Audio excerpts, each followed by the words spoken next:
Dartmoor prison, isolated from the outside world by walls of granite.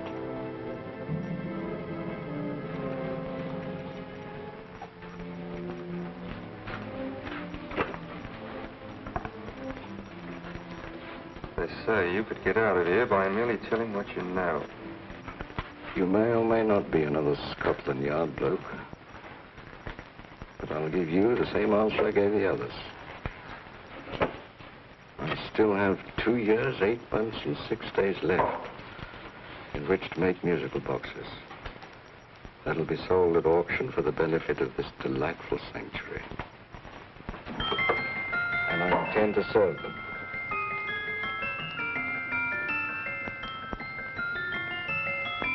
Move along. And now we come to the next object on our list, or I should say objects, because there are 3 of them. Now, ladies and gentlemen, these can be bought together or separately.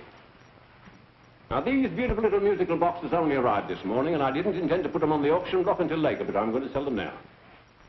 So, good friends, as our old pal Mark Antony used to say, lend me your ears. And what do you hear? Right.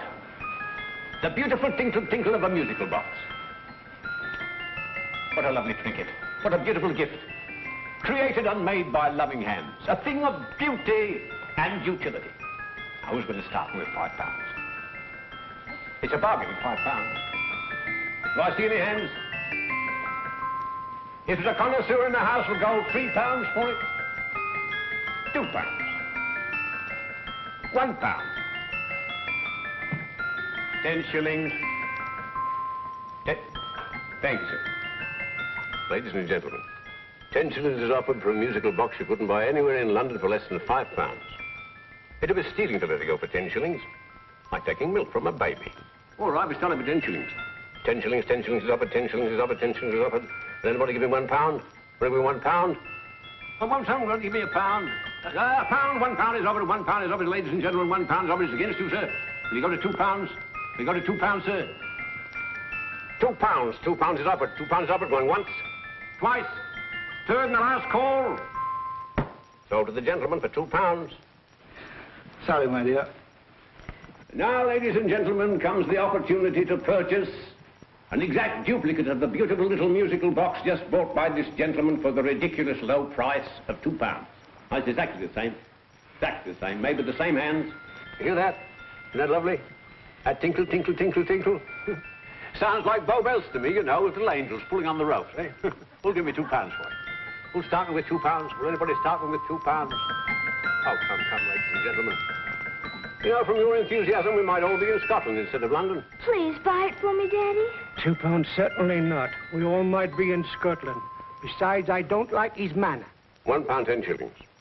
£1. £1 is ours. £1 is offered. £1 is offered, going £1. Any advance? Going once, going twice, the third and the last call. Sold to the lady for £1.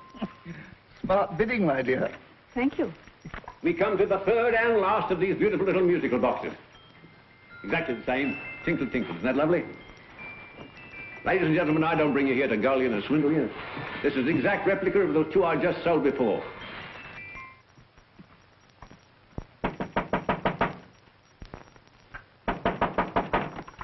We're closed. But this is extremely important. Come in, sir, come in. I'm sorry to disturb you, but I was unfortunately delayed from arriving in time to bid on certain articles which I was rather anxious to obtain. Or perhaps they weren't sold, sir. We are carrying several things over. What might the articles be, sir? 3 identical musical boxes, about so large. Oh, I'm sorry, sir, but they were sold. Pity you weren't here to bid on them. They didn't bring anything like the real value. I'm most anxious to obtain them. I wonder if your records would show who the purchasers were. Oh, we don't usually give out that information, sir. For certain, shall we say, sentimental reasons, I'm most anxious to get in touch with the purchasers. I'd be willing to pay, shall we say, £5. Well, for certain sentimental reasons, sir, we'd be very happy to oblige. Alfred, today's sale. The 3 musical boxes. Musical boxes, oh. Ah, here we are. The first purchase for £2 from Mr. Julian Emery, 52 Portman Square. Write these addresses down, Alfred. Yes, sir. Second didn't leave any name. Well, how unfortunate. I think she's a dealer. You see, they don't like us to know where the things are going. On account of the profits. You say the second purchaser was a woman. Can you give me a description of her? Oh, she was a young woman. Fairly tall, slender. Had a light complexion and dark hair, and she was wearing A grey suit, don't you remember? That's right. She probably runs a gift shop. She paid £1. You say she comes here fairly frequently? No, I didn't say so. But she does, sir. Like as not, she'll come in on Thursday. We have sales on Mondays and Thursdays. Oh. And the third box? The third, Mr. William Kilgore, 143B Hampton Way. For 10 shillings. Quite a drop from £2. Mr. Kilgore was a Scotchman. Oh. Thank you. You've been most helpful. Oh, thank you, sir. And any time you're passing, dropping, we always have lovely things for sale. Our card, sir? Thank you. I'll be back Thursday.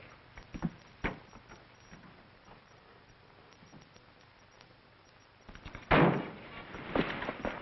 message reached us too late. Musical boxes are being sold. Well, let's get out of here.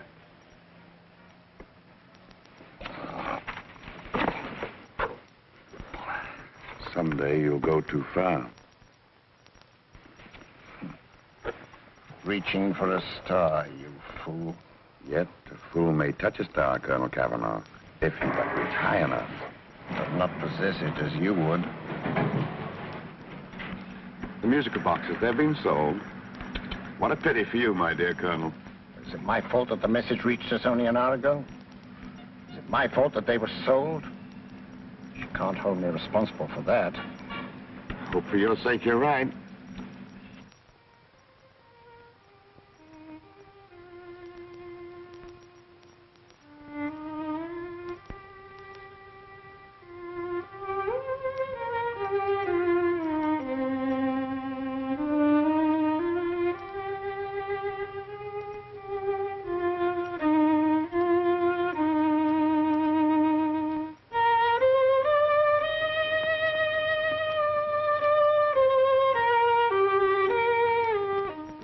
Upon you tonight at 7:45, a gentleman who desires to consult you upon a matter of the very deepest moment. Remember that letter, Holmes? It was written over 2 years ago. An interesting case, devilishly interesting. Irene Adler. But a striking-looking woman from the brief glance I had of her. Seems only yesterday. What charm. What poise, and what a mind. Sharp enough and brilliant enough to outwit the great Sherlock Holmes himself. I take it the new issue of the Strand magazine is out, containing another of your slightly lurid tales. Indeed. What do you call this one? I call it A Scandal in Bohemia. Not a bad title, eh? If you must record my exploits, I do wish you'd put less emphasis on the melodramatic and more on the intellectual issues involved. What do you mean by that? Well, I do hope you've given the woman a soul. She had one, you know. By the woman, I suppose you mean Irene Adler. Yes. I shall always remember her as the woman.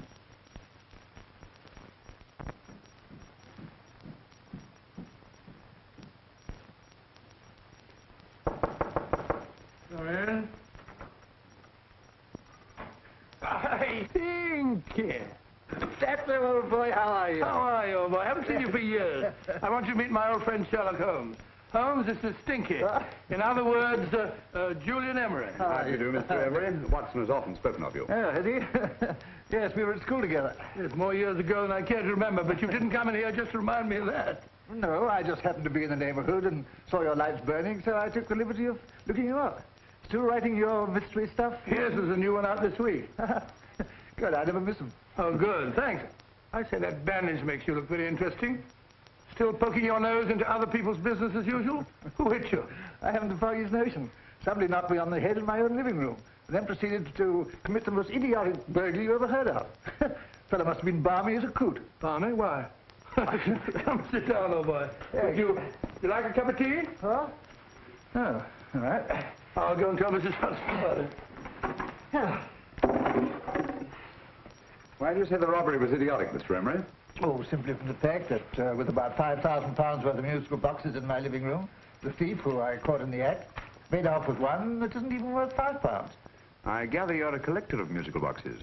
Yes, I am indeed. Some of them very beautiful, but not the one that was stolen. The thief evidently grabbed the first thing that came to his hand when he heard me coming into the room. Still, it's rather odd, isn't it, that having disposed of you, he didn't pick up something more valuable. Was there anything unusual about the stolen box? No, nothing at all. No, I picked it up in the south of France, several years ago. You say you have many valuable music boxes, and yet the thief made off with one that isn't worth £5. Sounds like rather an intriguing little problem. Yes, well, I take it that he was just an ordinary petty thief and didn't know the value. That is a possible explanation, and yet I venture to say that the average petty thief has a more extensive knowledge of the value of objets d'art than the average collector. Well, anyway, that's gotten the odds theory. They didn't get very excited about it. That's consistent anyway. I wonder if I might see your collection, Mr. Emery. Oh, of course you could, yes. Nothing a collector likes more than showing off his trophies. When will it suit you?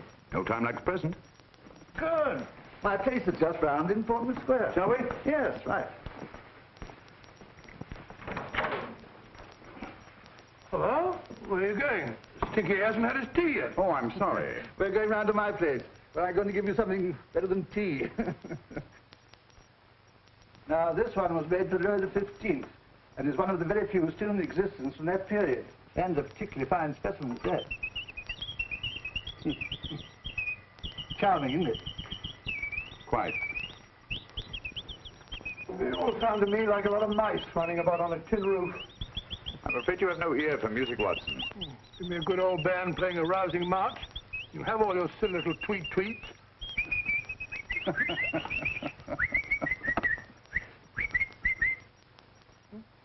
Another room.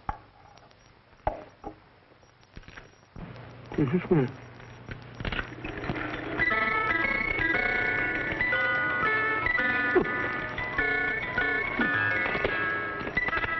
Stupid thing. Singing rabbit. What would you say offhand is the value of a box like that, Mr. Emery? Well, it's hard to say offhand, but I think we'll bring about £500 or £600 today. It's the gem of my collection. Yet a thief who steals an oddity like a musical box passes up one worth £500 for one of almost no value at all. Odd. Very odd. What was a stolen box like, Mr. Emery? Oh, just a plain wooden box about so big. As a matter of fact, I have one over here almost exactly like it. I picked this up yesterday at an auction room in Knightsbridge. Paid only £2 for it. Of course, I wouldn't in the ordinary way add one like this to my collection, but the tune intrigued me. I'd never heard it before.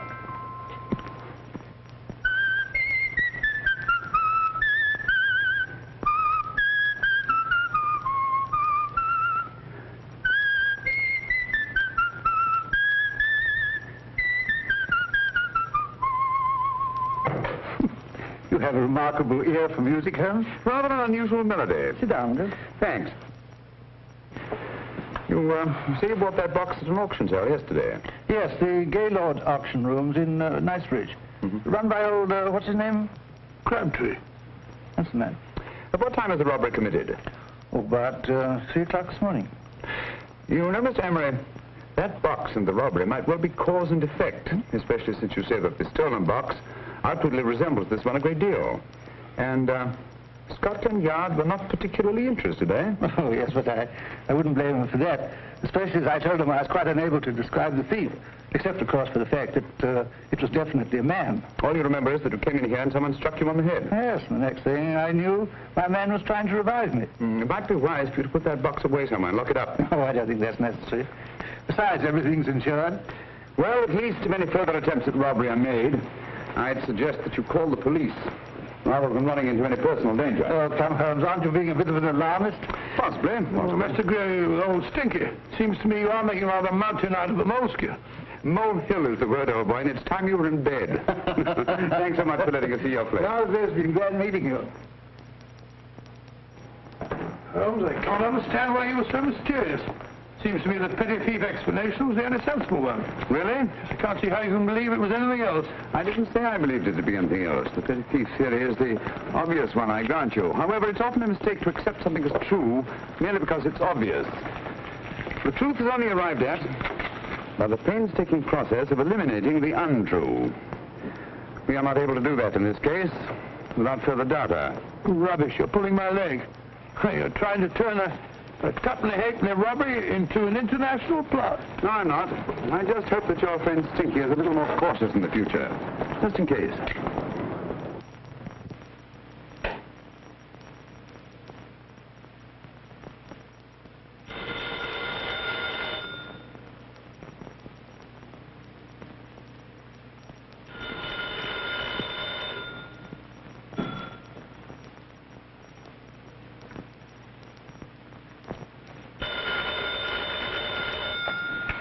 Yeah?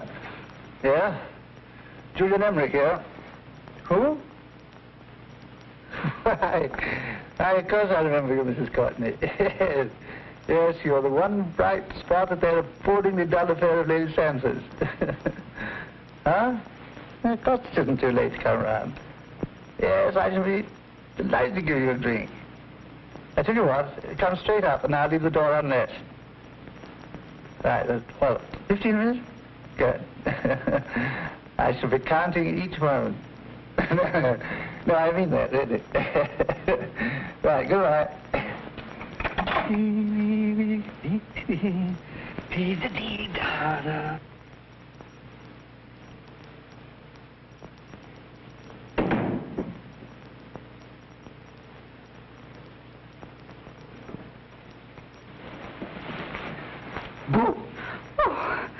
You startled me. Did I? Yes. Must be the pixie in me. I know I shouldn't have called you so late, but I was at a party just around the corner, and I remembered your invitation to see your collection of musical boxes. My dear Mrs. Courtney, the pleasure is all the greater for being so unexpected. My friends call me Hilda. Thanks. Mine called me Stinky. Stinky, how quaint. Oh, what a perfectly wonderful collection of musical boxes. You know, when you told me you had a collection, I had no idea it was so attractive. Yes. They appeal to the ear as well as to the eye. Oh, what a plain little one. Why, it looks just like a country cousin amid all this grandeur. No. You mustn't underestimate the country cousin. Only last night a burglar broke in here, and with all these to choose from, went off with one very much like it. Really? Yes, I don't mind the loss of the box so much, but I do resent this crack on the skull. But it makes you look so interesting. Oh, do you think so? It's funny, that's what old Fatso said. Fatso? I mean, Dr. Watson. He was here this evening with a friend, Mr. Holmes. He's interested in my collection, too. Sherlock Holmes? Yes. Do you know him? I've heard of him. Yes, he seems to think I'm in some sort of danger. What a haunting tune. It takes me right back to my childhood. Really? Do you know, it's odd that you should be interested in that particular musical box. Odd? Why? Because Mr. Holmes is also interested in it. You may have been more interested in the tune than in the box. My dear, yes, that's right. I remember now. He whistled it note for note, having heard it only once. Really? He must be a remarkable man. Bit of an alarmist, if you ask me. Don't you believe in warnings? Of course not. Who'd want a box like that? I would. You're not serious. Oh, but I am. Well, you put me in a very awkward position. I'm a collector, you know. And the collector buys but never sells. But if the price were high enough... The price has nothing to do with it. It's the principle of the thing. Yes, well, we haven't had our drink. No, thanks. I must be getting along. Must you really? I'm afraid so. You're not walking out on me, are you? My reputation. Stinky. I say, you know, you are an attractive woman. Thanks.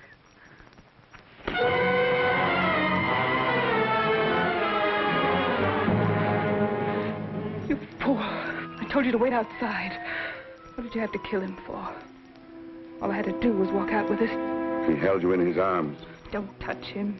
Don't touch anything. Now get out. I'm sorry. You're sorry. What about me? This is murder. What about Scotland Yard? What about Sherlock Holmes? Now get out!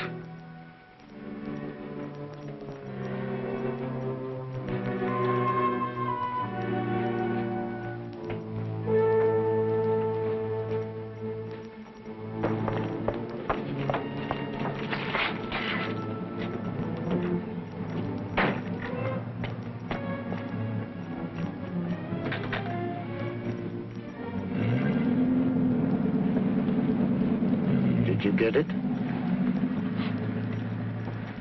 Good. Did you have any trouble with him? Just a matter of murder. Ah, Mr. Holmes. Hopkins. Thanks for coming so promptly. Inspector Lestrade suggested that I call through to you. Mr. Emery was the client of Mr. Holmes, Inspector. Indeed. You didn't mention that when I telephoned you, Mr. Holmes. Well, not exactly a client, Inspector. Sergeant Thompson? He was killed between the hours of 11 and 2 o'clock this morning, Mr. Holmes. Must have been someone he knew, someone of whom he had no suspicion. Poor old Stinky. It's all my fault. I should have prevented this. Well, it's no time to start talking about that now, Doctor. Apparently it's gone. That's the second attempt on the musical box that Emery bought at the auction sale. And this time it was successful. But that box was only worth £2. It was worth a man's life, Watson. I think we'd better pay a visit to Gaylord's auction room and that fellow Crabtree. Inspector, may I suggest that you make a complete search of this flat for a small, plain, musical box about that size? Thank you. Come on, Watson. You say the first box went to Mr. Julian Emery. The second to Mr. Kilgore, 143B Hampton Way. And the third to the unidentified young lady who presumably has a shop and lives near Golders Green. That's right, Mr. Holmes. Isn't it rather strange, Mr. Crabtree, that you should have had 3 identical musical boxes all playing the same tune? Where'd they come from? Dartmoor Prison. Dartmoor? Yeah, we get a regular shipment from there every month. The inmates manufacture them. Well, they make all kinds of things, you know, pipe racks, waste paper baskets, musical boxes. Did you happen to notice if anyone showed any particular interest during the auction in the purchasers of these 3 boxes? Oh, come now, Mr. Crabtree. This is very literally a matter of life and death. Well, since you put it that way, Mr. Holmes, there was a gentleman came in here about an hour after closing time, and he was in an awful state, he was. He gave me £5 to tell him where the boxes had gone to. He said they had a sentimental value for him, sir. Expensive sentiment. Can you describe him? He was tall, distinguished looking, and he had grey hair and a moustache. He was quite a gentleman, sir. What was his reaction when you were unable to supply him with the address of the young lady who owned the shop? I told him the young lady usually come back on Thursday. He said he'd come back on Thursday. Now, that's tomorrow. Thank you, Mr. Crabtree. You've been very helpful. Thank you. Come along, Watson. Where are we going now, Holmes? To the home of Mr. Kilgore, the man who bought the 3rd box.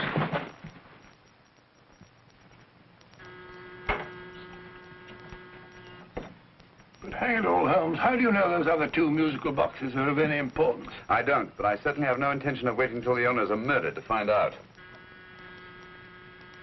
No one at home. I hope that's the explanation. I'll have a look through this window.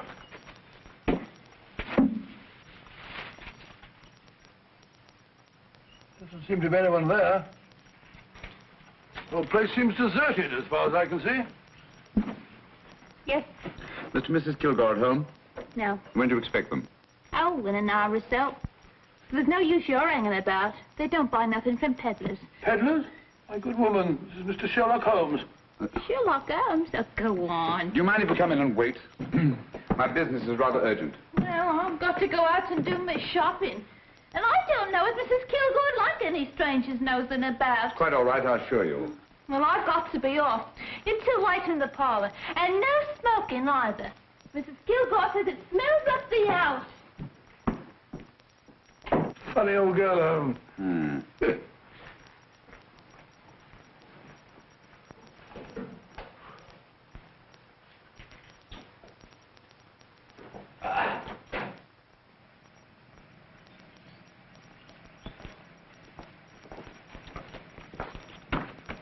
Park Lane.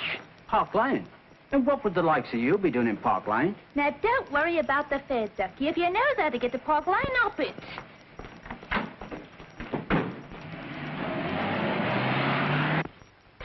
You know, Holmes, I've been thinking.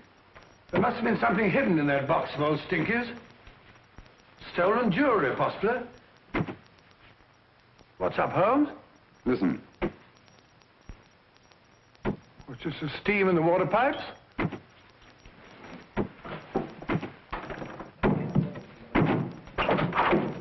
Watson! Great Scott! Come on, Holmes. Get on the chair here. It's all right, my dear. There. Now, don't worry. It's all over. There you are, dear. Don't cry anymore. She tied me up and shut me in the cupboard. I know. She won't come back. Did you show her your new musical box? Yes, she said she wanted to hear it play, and as soon as I showed it to her, she grabbed hold of me. I know. Now, don't worry. We'll buy you a new musical box. Yes, my dear, the best one in London. Watson. Oh, what a fool I've been. What do you mean, Holmes? She took the musical box out of this house in that market basket, right under our very noses. Why could the Kilgore charwoman want to take the music box? She isn't the Kilgore charwoman. She's a consummate actress.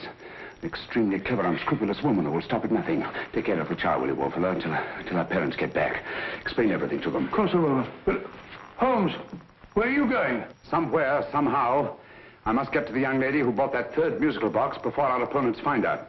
I only hope that I won't be too late. Oh, no. No, darling, you mustn't cry anymore. Now, cheer up.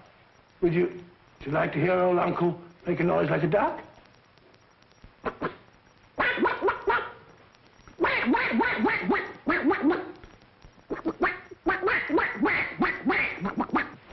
Oh, sorry.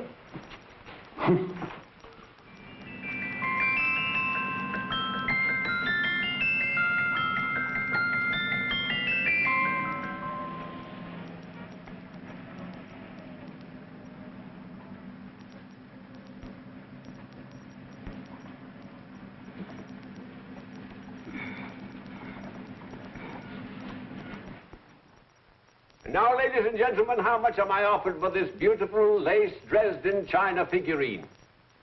A lady of the French court. Now, this is the genuine article. What a beautiful ornament for your mantelpiece. Or you could use it as a centerpiece on the dining room table. Now, will somebody start me for £10? Will somebody start me for £10? £8? £7? All right, £5 is offered, £5 is offered, £5 is offered, £5.10, £5.15, £5.15. £6 is offered, £6, going once, going twice. The third and the last call, have you all done? Sold to the lady from Twickenham for £6. Next, we have a real museum piece, ladies and gentlemen. A fine 19th century doll. A costume and exact replica of the holiday clothes worn by the Hungarian peasant women. Now, ladies and gentlemen, an article like this would cost you from £15 to £20 in a West End shop. I'm not going to ask you for anything like that. Who'll give me £2 for it? £2. Anybody offer me £2? £2 for the Hungarian? £2? £1. What? Anybody give me £1? Anybody offer me £1 for the doll? £1 is offered, ladies and gentlemen. £1 is offered. Now, I'm not going to waste your valuable time or mine in trying to get one half of what this beautiful doll is worth. If the young lady can steal it for £1, that's her good fortune. So it's going once, it's going twice, the third and last call. Any more? Sold to the young lady for £1. And now, ladies and gentlemen, may I draw your attention to something which may be a great surprise to you, worthy of any collection. The only other one like it is in the British Museum. It's a Ming vase of the 7th dynasty.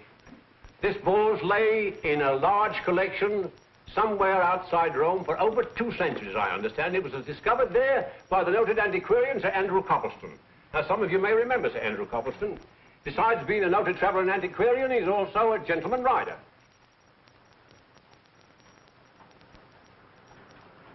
The girl with the parcel in her hands, that's her. Are you sure that's the girl? Well, she fits perfectly the auctioneer's description. Follow her, Hamid.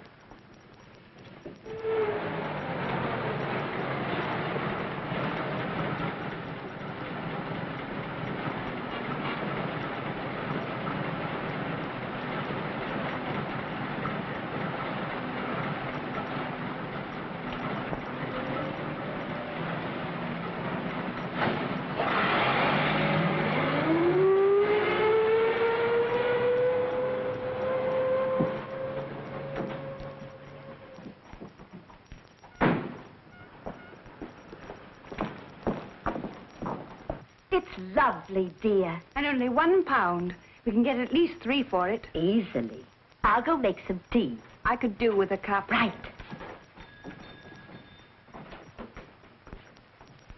Good afternoon.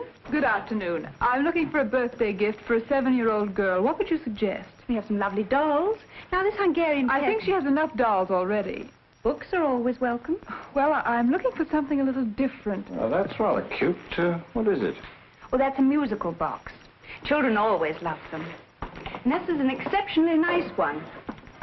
It plays many tunes.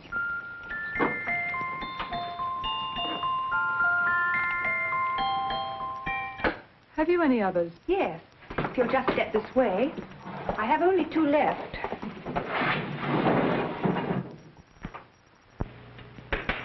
How nice.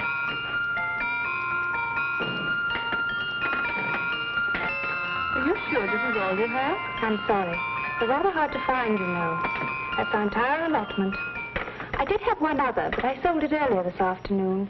But it was only a plain wooden one. It wouldn't have been a very nice gift for a child. Really?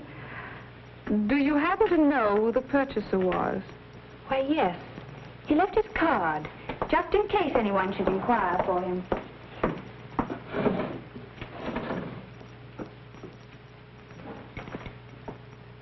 How interesting. I'm sorry, but I'm afraid I'll have to look a bit further. Thank you anyway. Good afternoon. Thank you.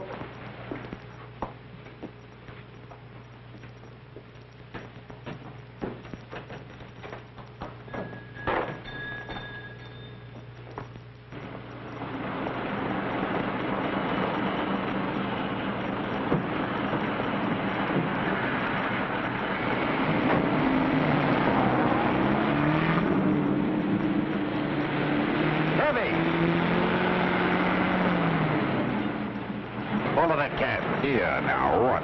Scotland Yard. Hop in.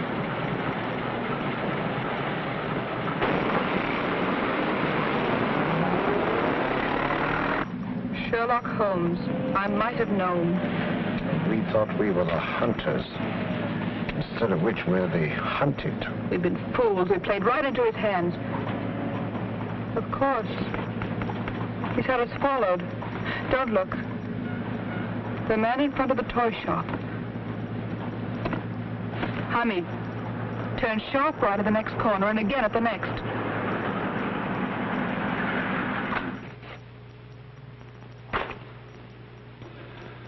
No photograph of her, Commissioner, as I expected.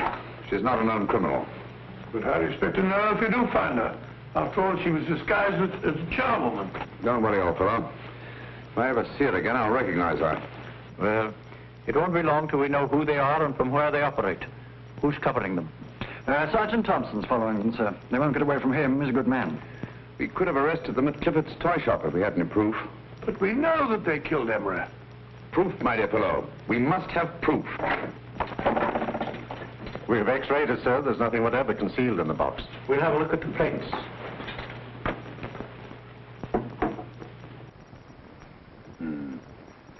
There must be some clue. And it's probably so obvious that we've all overlooked it. Seems to me we're up against a bunch of lunatics. Not lunatics, my dear fellow. Extremely astute, cold-blooded murderers. What can these little musical boxes have in them that's so important? Don't forget, they were made in Dartmoor prison. You can smuggle stuff into prison, but not out. You want us to break the box apart, sir, to see if there's anything the X-ray hasn't caught? No, not yet. Do you mind if I take it? Certainly. Thanks.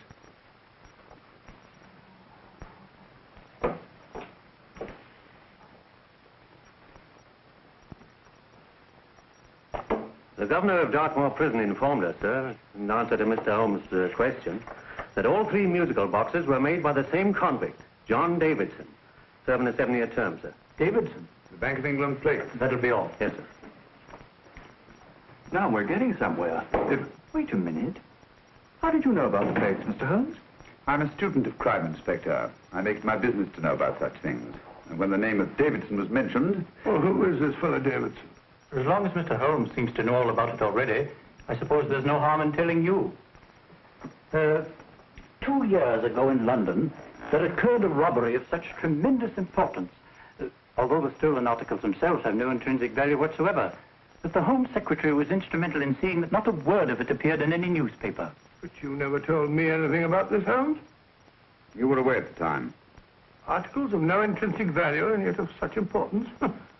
I don't understand. Davidson was apprehended within 15 minutes of committing the theft. But by that time, He'd hidden the articles in question, and they've yet to be found.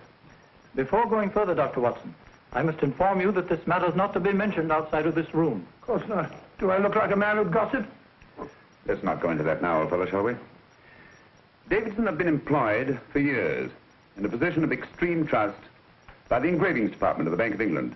The articles he stole were nothing less than the complete duplicate set of plates for printing £5 notes. What? The Bank of England's own plates? Precisely.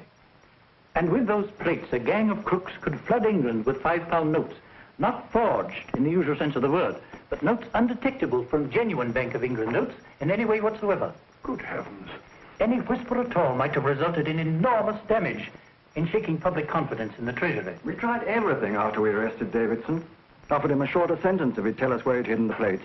Why, we even put in Scotland Yard men with him as cellmates, but no result. Obviously, Davidson is a man of strong character and infinite patience. Yet suddenly he feels impelled to smuggle out the secret of the hiding place of the plates to his confederates. Why? I don't understand, Mr. Holmes. Well, for example, has the Bank of England made any plans to radically change the design of the £5 note so that in, say, 7 years from now, notes made from the stolen plates would be worthless? Confidentially, Mr. Holmes, such a move was discussed. But replacing all the £5 notes in circulation would be such a Herculean task that nothing's been done about it as yet. I see. Of course, there is another possible explanation. Davidson didn't have much time to find a hiding place before he was captured. He may be afraid that the plates will be accidentally discovered before he's released. Hence his anxiety to communicate their whereabouts to his confederates as soon as possible. I believe you've hit it, Mr. Holmes. I'm sure that the message is contained in this musical box. Or rather, in all 3 musical boxes, since possession of all 3 seems to be essential. Our opponents have 2/3 of the puzzle, we have 1/3. Well, what are you going to do, Holmes? Try to deduce the message from the 1/3 that we have.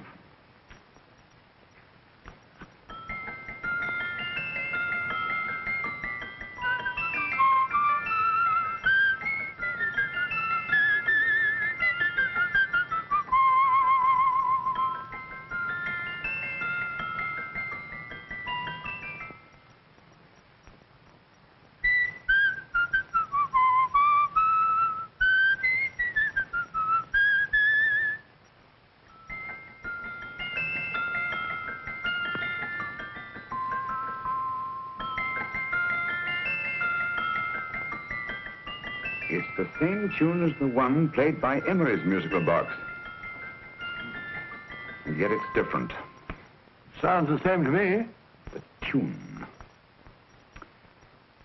Somehow the tune is the key to the mystery. It must be the tune. Otherwise, why use 3 musical boxes to convey the message? Why not collar boxes or shoe boxes? Yes? Oh. It's for you, Inspector. Oh, thank you, sir. Inspector Hopkins speaking. What? Where? Golders Green Station reports they've just found Sergeant Thompson's body. From the tire marks on his clothes, he was apparently run over by a taxi. What an unfortunate accident. Not an accident, my dear fellow. I'm afraid it's murder. You never know just who you're going to meet when you're walking down a busy London street. Mrs. Orchid, Mrs. Brown, any subject of the crowd. Oh, you never know just who you're going to meet. So you better hold your topper in your hand, just in case you meet a lady on the Strand. Girls will think you're kind of sweet, and your day will be complete. Oh, you never know just who you're going to meet. Now, a gentleman is judged by his appearance. Yes, a gentleman is judged by how he talks. Now, he's much better off when he's acting like a top, especially if he's taking him a walk. What on earth is this outlandish place? A rendezvous for actors. Actors? Buskers, old boy. You've seen them 1,000 times. Actors who entertain the queues, waiting outside theaters. You're gonna meet when you're walking down a busy London street. So you better wear your best, cover tight to look your best, 'cause you never know who you're gonna meet. Oh, you better keep your manners right in view. Just in case the lie you give the how you do. Keep your trousers in a pleat, shine your shoes and keep them neat, 'cause you never know just who you're gonna be. Blimey. Mr. Holmes. How are you, Joe? Never bet him. And yourself? Fine, thank you. I want you to meet a friend of mine, Dr. Watson, Joe's sister. Oh, well, any friend of Mr. Holmes is a friend of mine. Hi, Joe. He did me a good turn once that I'll never forget. Yes, I cleared Joe of a most unpleasant charge. Murder, no less. Oh, really? By proving to the satisfaction of the police that he was busy at the time blowing open someone's safe. That's right, Governor. Good gracious me. Joe, now you can help me. Come on, buzz off, buzz off. Come on, up it, up it. Can't a gentleman have some peace and quiet around here? And you too. There you are, Mr. Holmes. Now we can have some peace and quiet around here. Thank you, Joe. There's £5 in this for you. Well, I wouldn't want to take it on myself, sir. But I can get somebody to do it for you for half of that. You don't know what the job is yet. For £5?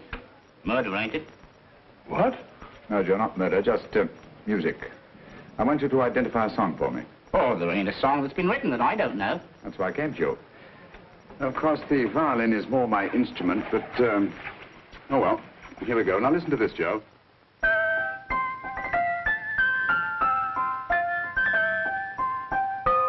Wait a minute. You're playing that wrong. That should be E natural, not E flat.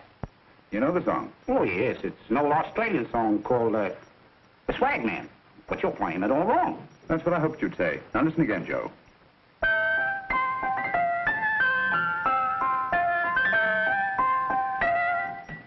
That's the same tune, all right. But you're making different mistakes than you did the first time. No, not mistakes, Joe. Call them variations. Here, play the song for me, will you, the way it's written.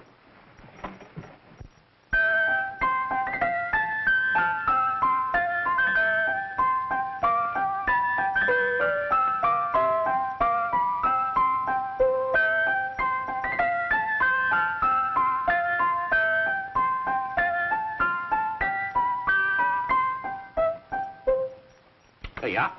Thank you, Joe. What's it mean, Holmes? You onto something? Perhaps. I don't know yet. It's probably a code of some sort. Joe? Could you write the song down for me? The way it was originally written? Oh, sure, Mr. Holmes. But it'll take a few minutes. Here, Mabel. Pale ale. Come on, off to it. Along with it.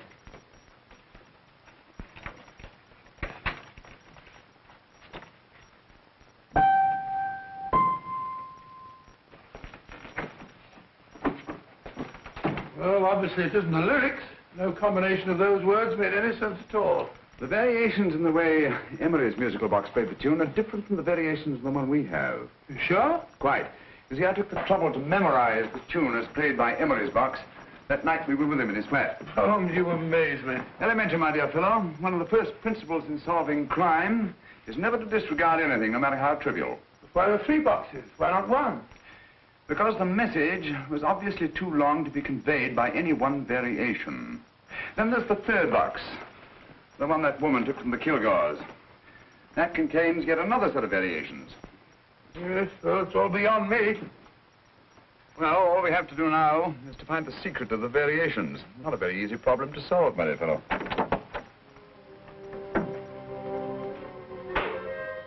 Hello. What's up? We've had company. I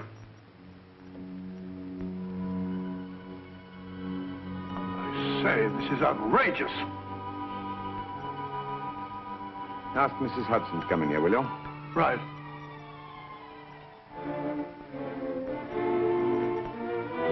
Mrs. Hudson? Yes? Oh, there you are. Will you come up here at once, please? Oh, coming, sir.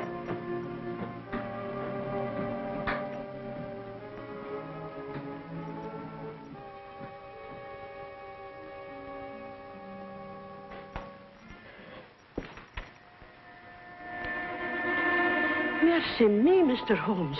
What has happened? Who called while we were out, Mrs. Hudson? Just a young lady. The one who said you wanted her to wait for you. And a nice-looking old gentleman with Our her. friends again, Watson. Friends? What did the young lady look like? Oh, I couldn't see her face. She had a heavy black veil on. But she had such a nice way with her. Oh, I'm sorry, Mr. Holmes, if I've done anything wrong. But you did say I should always let clients come in and wait for you. Don't worry, Mrs. Hudson, don't worry. You had no way of knowing.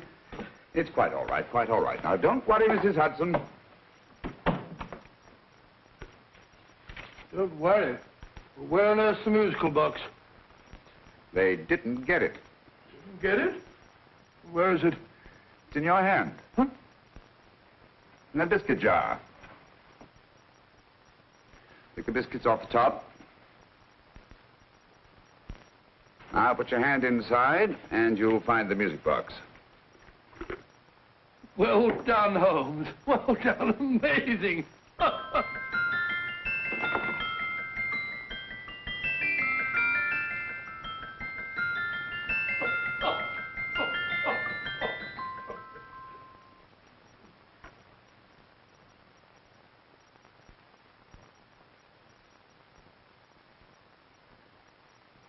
Whew. Nice fresh smell. Like a pub after closing time.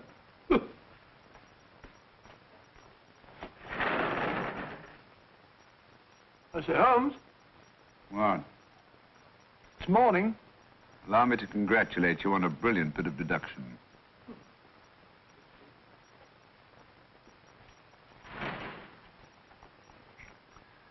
It's not a transposition, not a polygraph transposition, not a trigraph, nor any known form of decoding. How about the Morse code? Have you tried that? Yes, at about 3 o'clock this morning. I'm sorry, old man. I was only trying to help.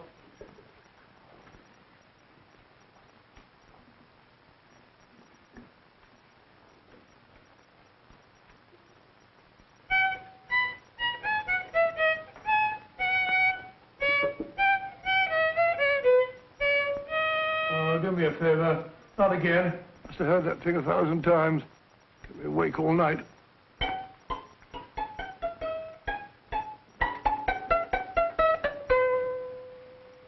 Not a very distinguished composition, I grant you.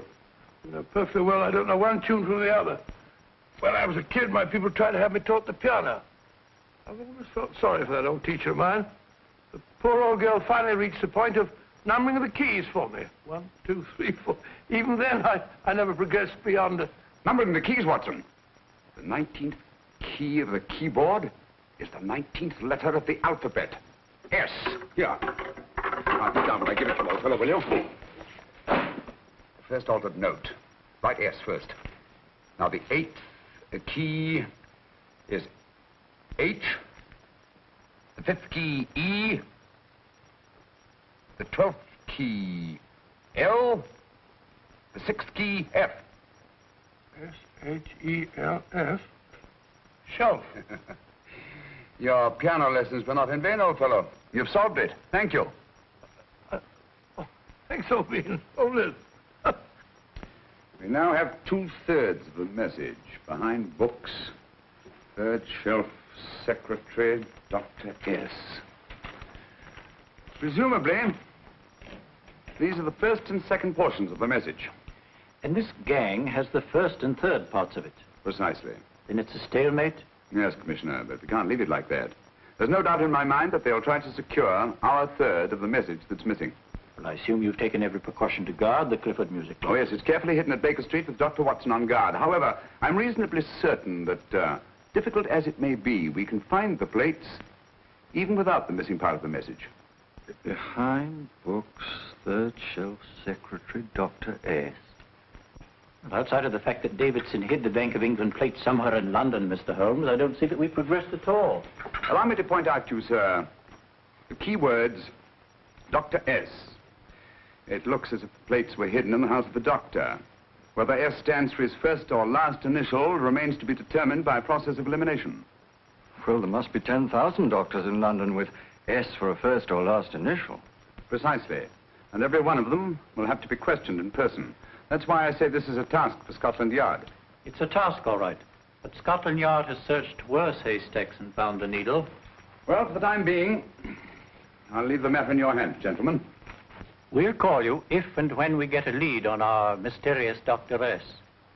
In the meantime, I intend to follow up a little clue concerning a cigarette.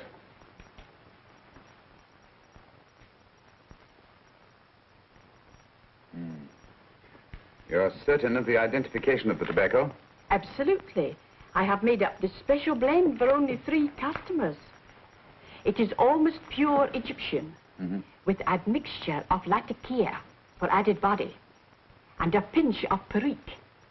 Merely a whisper, as one might say, for elusive fragrance. Yes. And the 3 customers? Major Wilson in Bombay, India. Mrs. Catherine Leamington Smith in Ireland. Yes, and the 3rd? Mrs. Hilda Courtney of Park Mansions, Bryanston Square. Thank you. Thank you very much. You've been most helpful. It is a pleasure to have been of service, Mr. Holmes.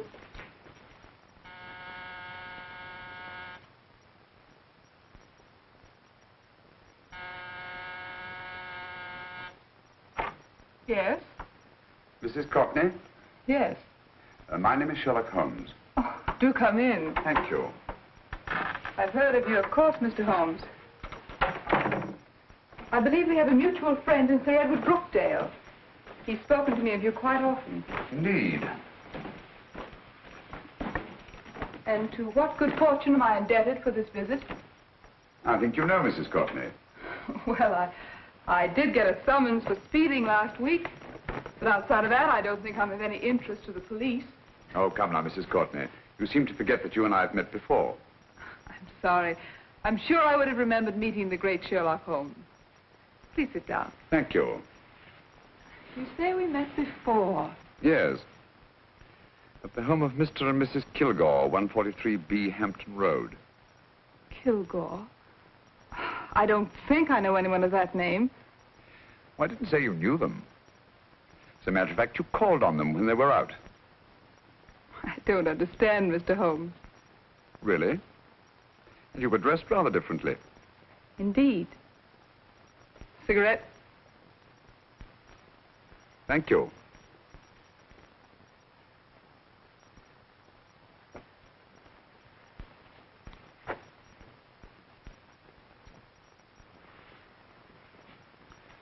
Thank you. You know, Mrs. Courtney, people generally forget, in assuming a disguise, that the shape of the ear is an almost infallible means of recognition and identification to the trained eye. Evidently, you've mistaken me for someone else. Oh, no, not at all. Though naturally, I expected your denial. But when you paid your visit to my rooms at Baker Street, you carelessly left behind another identification. They're, identical, aren't they? Yes, I must admit they are. You see, Mr. Holmes, to catch one as clever as you, I had to use a very special lure. I knew you'd be unable to resist the bait of my cigarette, having read with great interest your monograph on the ashes of 140 different varieties of tobacco. I should advise you not to move, Mr. Holmes. I must congratulate you on your ingenuity, Mrs. Courtney. It was indeed a brilliantly designed trap. Thank you, Mr. Holmes. Praise from a master is indeed gratifying. I shall always cherish the memory of your flattering words. Memory? Precisely. I'm afraid these gentlemen have a most regrettable task to perform. Unless, of course, you care to turn over the missing musical box with your pledge to take no action against us in the future. I'm afraid that will be impossible. I thought that would be your answer. Hamid! Careful! Careful. There's no need to be unnecessarily rough with our distinguished guest. You realize, Mr. Holmes, that your demise will not take place here. The corpus delicti, you know. Well, naturally. Shall we go? It's so fearfully awkward having a dead body lying about. Don't you agree, Mr. Holmes? Another dead body shouldn't weigh too heavily on your conscience, Mrs. Courtney.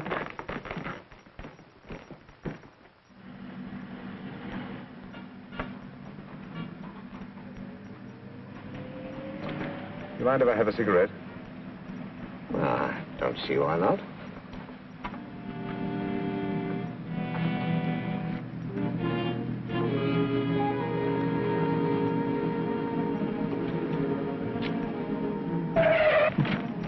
Be careful, Hamid. It's the brakes, they bind. Thank you, Colonel Kavanagh. It's very considerate of you.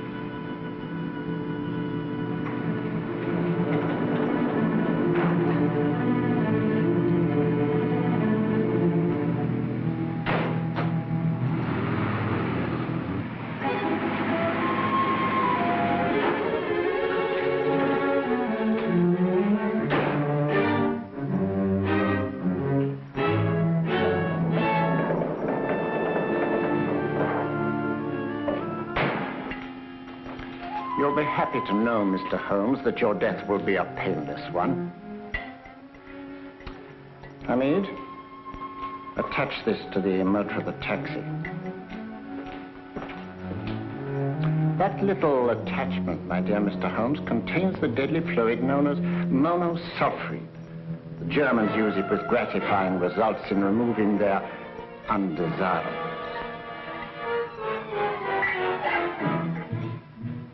Start the motor.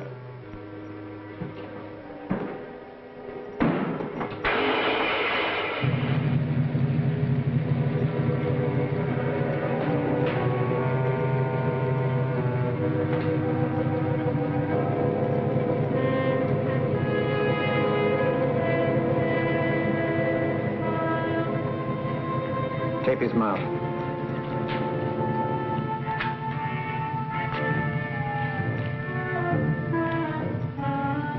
Now, up with him, Hamid.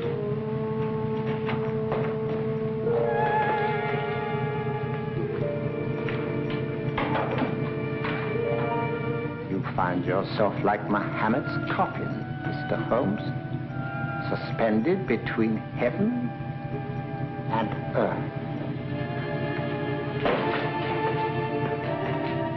Plenty of fuel in the tank? Good. It would be too bad to have anything go wrong through so simple an oversight.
Good afternoon. Mr. Sherlock Holmes? No, I'm Dr. Watson. Oh, of course, Dr. Watson.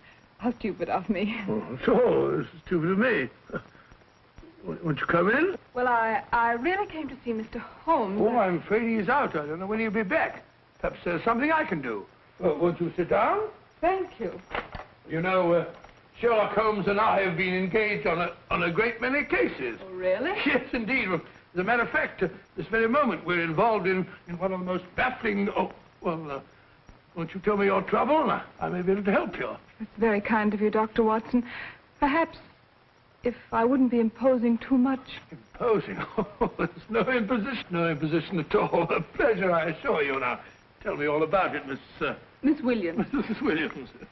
I live in Surrey, Dr. Watson, and I've come up to London in sheer desperation. My only sister has disappeared, and the local police seem utterly unable to find her. Well, Holmes and I solved a case exactly like that once. Very interesting as far as I remember. I call it the adventure of the solitary cyclist. Oh, sorry. Now I come to think of it, it wasn't so very similar. Entirely different. I don't think what I was saying. Where were we? She's only 17, Dr. Watson, and until she disappeared last Thursday, she seemed to be in the best of spirits. Well, possibly a romantic entanglement? Oh, no, nothing of the sort. She left no note, didn't even pack a bag, no explanation. She just started to walk to the village from our house in broad daylight and simply vanished from the face of the earth. Oh, there. Might I have a glass of water? Glass of water. Have one in 1 minute.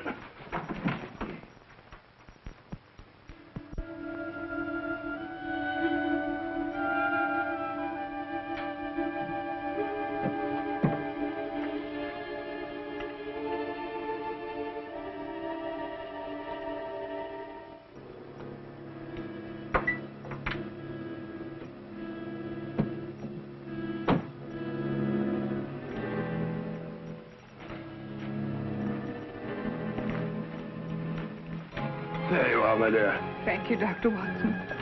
No, you're not to cry anymore. You must pull yourself together. Oh, I feel much better already knowing that you're going to help me. Oh, Dr. Watson, look! Good heavens!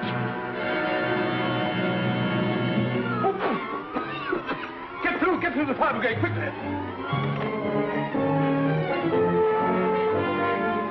Haven't you a fire extinguisher? By Jove, we have in the kitchen.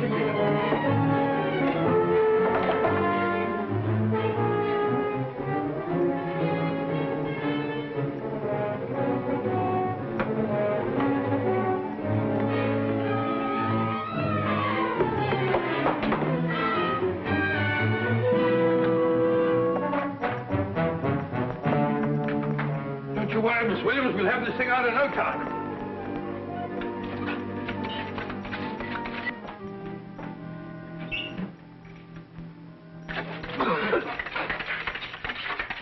That's got it. Get some air. Well, you see, there was no need for the fire brigade after all. I hope you weren't too frightened, Miss Williams.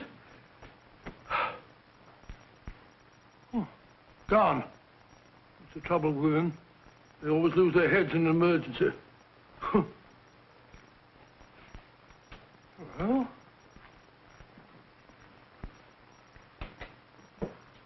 a musical box. Great Scott! Miss Williams!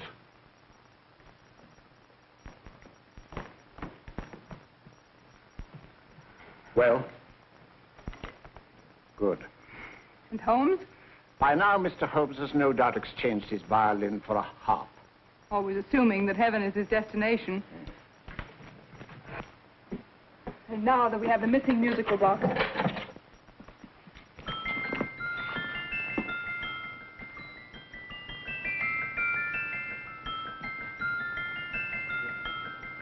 Nineteenth note.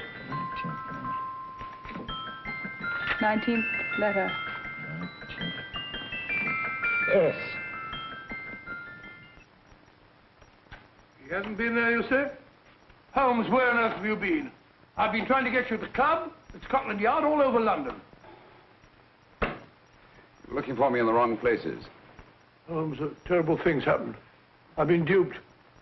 That woman, she made a complete fool of me. Well, what do you mean? Well, she came here, let off a smoke bomb. I thought the whole place was on fire, and my first thought was to save the musical box. No need to say any more. She has the box. Yes. Don't blame yourself too much, old fellow. She's an extremely clever antagonist. Smoke bomb, you said? Well, you can console yourself with the thought that your charming friend is at least a reader of yours. What do you mean? If I remember correctly, you wrote about my little experiment with smoke and the cry of fire in a story you entitled A Scandal in Bohemia, which has just appeared in the Strand magazine. All right, old boy. Don't rub it in. Well, it may cheer you up to know that you made a fool of me, too. That cigarette stub was planted here for one express purpose. We're going to bandaging around this place. Bandaging? What's the matter, Holmes? You hurt? Explanations will have to wait until later. At the moment, we're faced with a problem which I fear is insurmountable. Come over here, old boy, will you? Right. Our opponents are in possession of all three parts of the code. And here are we, while the Bank of England plates pass into their possession. Cheer up, old fellow, cheer up. As Dr. Samuel Johnson once said, there's no problem the mind of man can set that the mind of man cannot solve. What's that, old fellow? I was just quoting Dr. Samuel Johnson. He said there is Thank you, Watson. Thank you. Leaving the front reception room, we come into the main hall, where Dr. Johnson was in the habit of passing through to have his meager meals in the dining room opposite, in company with his friend and biographer, James Boswell. We will now pass up the stairway, which remains in its natural wood finish, just as it was when the good doctor was here. The framed etching on the wall is believed to have been presented to Dr. Johnson by the distinguished painter, Sir Joshua Reynolds. I've been told here that that picture was given in by Mrs. Thrale, and it's definitely not a Reynolds. Is that important, my dear? Oh, I'm sorry. This way, ladies and gentlemen, please, this way. Move along, children, move along. The secretary's not on this floor. Patience, Hamid. I've a feeling My that... dear Colonel, with Sherlock Holmes out of the way, what could go wrong?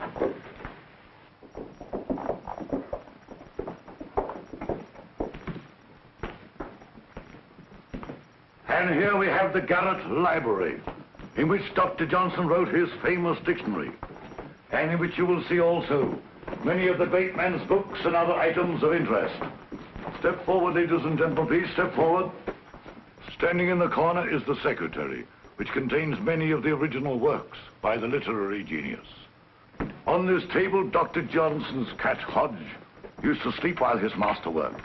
A strange thing about this cat, ladies and gentlemen, was its love of oysters. They do say that the dear doctor often went hungry to find the cat that delicacy. What a pity. Now we will visit the grey room, which is immediately below us, in which you will see the very bed in which Dr. Johnson died. What did he die of? Gout. Just gout. This way, ladies and gentlemen. Mind the steps, please.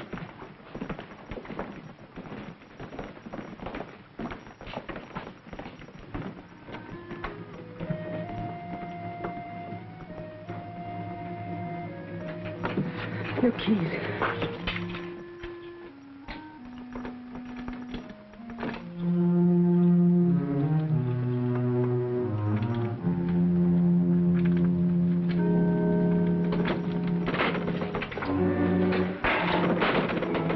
Third shelf up.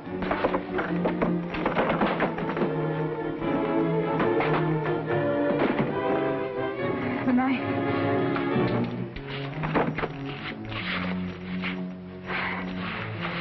Gentlemen, the Bank of England plates. Well, Mrs. Courtney, so we meet again. No, I shouldn't do that if I were you, Colonel Cavanaugh. I must congratulate you, Mr. Holmes. You're far more clever than I thought. Thank you, Mrs. Courtney. Praise from you is indeed gratifying. I shall always cherish the memory of your flattering words. Memory? Oh, thank you. And now I have a most regrettable task to perform.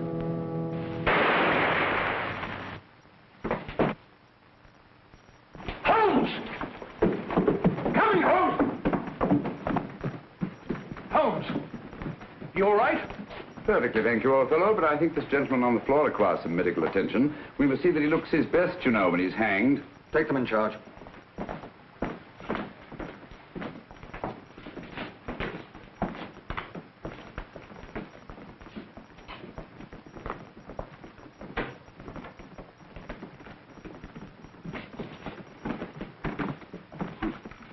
A brilliant antagonist.